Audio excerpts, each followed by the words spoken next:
दिनांक 12 जानेवारी 2026 रोजी राजमाता जिजाऊ व स्वामी विवेकानंदांची जयंती सिद्धेश्वर विद्यालयामध्ये मान्यवरांच्या उपस्थितीत उत्साहात साजरी करण्यात आली।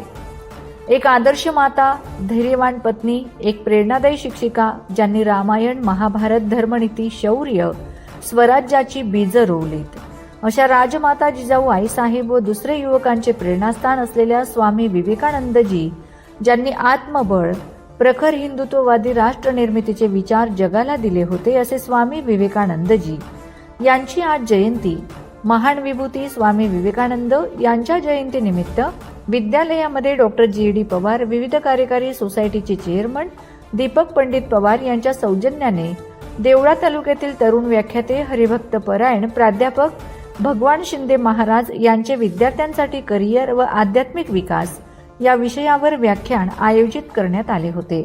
यावेळी सहकार व शेती अभ्यासक, कसमादेचे शेतकरी नेते कुबेर बापू जाधव, स्कूल कमिटीचे अध्यक्ष जिभाऊ नामदेव पवार, आदर्श शिक्षक संजीव पवार, सोसायटीचे नवनियुक्त गट सचिव दत्तात्रय पगार, प्रहार शेतकरी संघटनेचे उपाध्यक्ष कृष्णा जाधव, उषा फर्टिलायझरचे संचालक दीपक पवार, हिरामण पवार, दिनेश पवार, अंकित पवार, वैजनाथ पगार उपस्थित होते।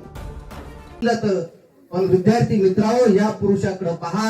या पुरुषाचं असं वाक्य होतं, उठा, जागे व्हा आणि आपलं ध्येय गाठेपर्यंत थांबू नका। तोपर्यंत असं त्यांचं अजून एक वाक्य आहे की माझ्याकडे फक्त 100 पोरं द्या, माझ्यासारखे विचारांचे आता भारत देश मी बदलून टाकेन, लक्षात राहू दे।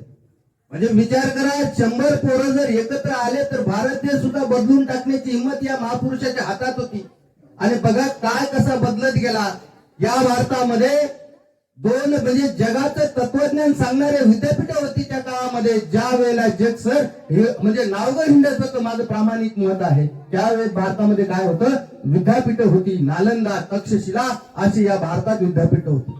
आणि आज जर या विचार आपण केला तर या भारतातल्या एकाही विद्यापीठाचं नाव 100च्या यादीत बसत नाही।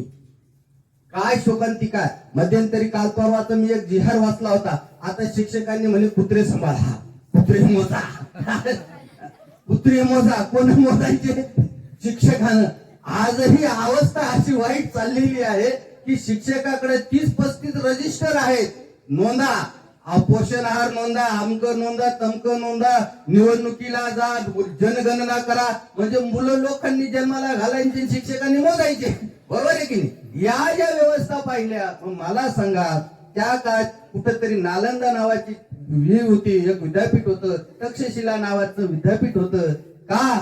जगातले सगळे लोक इथं अभ्यास करायला येत होते। माझ्या अभ्यासानुसार असं म्हटलं गेलं, ज्या वेळेला त्या अलेक्झांडरनं तक्षशिलाची लायब्ररी पेटवली सर, 6 महिने ती पेटत होती। एवढी मोठी लायब्ररी या भारतात तयार होती। आणि आज घडीला आपल्या भारतातलं एकही विद्यापीठ जर म्हणजे 100 याच्यात बसत नसेल तर या भारताच्या शिक्षण व्यवस्थेवर एक प्रश्नचिन्ह निर्माण झालं।